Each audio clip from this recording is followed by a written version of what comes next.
El escepticismo no es exclusivo de la gente inconversa.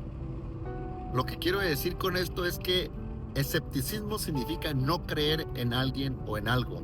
Eres escéptico a la realidad espiritual, eres escéptico a la persona de Jesús, al plan de salvación, a la cruz del Calvario, a la historia de la persona de Jesucristo. Pero yo he notado que el escepticismo hace 25 años atrás era más fácil de identificar fuera de la iglesia, no dentro de la iglesia. Pero en este tiempo, en este 2025, he notado en las predicaciones que yo he tenido en diferentes lugares, por la misericordia de Dios, he apreciado que el escepticismo está dentro de la iglesia. En unos años más, la gente realmente ya no creerá en nada de lo que un día creyó. Y no estoy hablando acerca de aspectos triviales o poco importantes, sino estoy hablando acerca de la realidad espiritual del cielo o del infierno, de la salvación o de la condenación.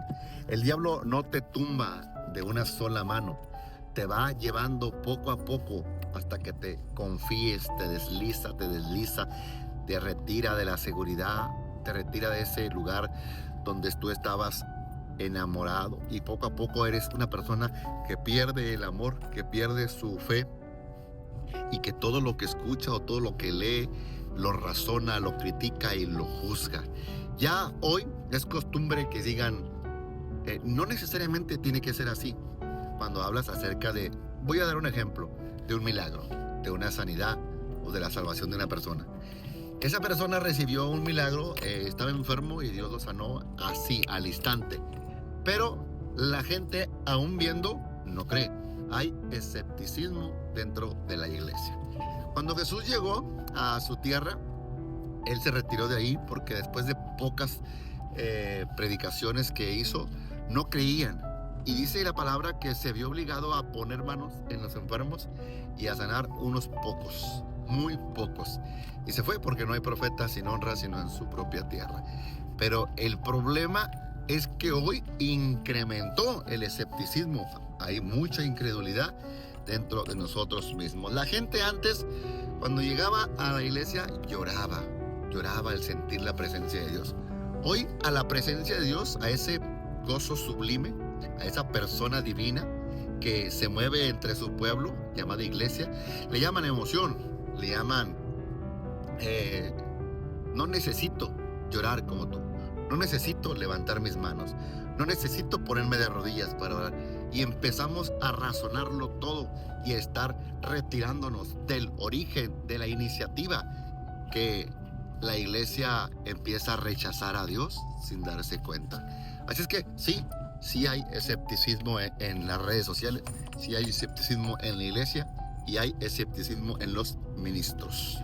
Algunos dicen, yo no oro por milagros porque a mí Dios me llamó para ser maestro y yo tengo que dar clases. Pero el maestro de los maestros, que es Jesús, el rabí Jesús, daba buenas cátedras de doctrina y teología, pero también hacía milagros. Todo el que no se mueve en milagros no es porque no sea un ministro, es porque no ora ese ministro. No necesitas tener el estereotipo, el llamado de un superevangelista, no.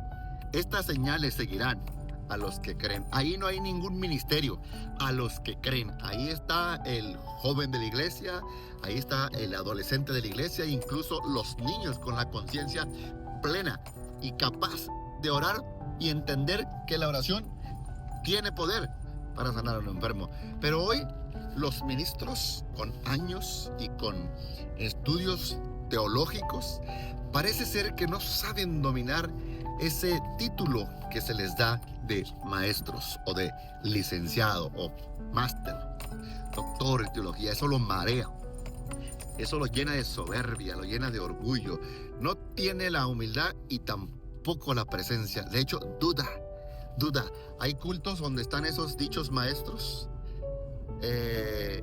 y la presencia de Dios está palpable, hermano. Si entra un mundano, él la siente mejor que el maestro o ciertos ministros indiferentes al Espíritu Santo.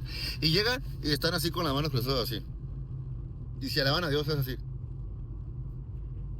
O sea, todo lo que se ve es una evidencia de la dureza y de la indiferencia que tienen a la persona y a la presencia de Dios. Hay escepticismo en la iglesia.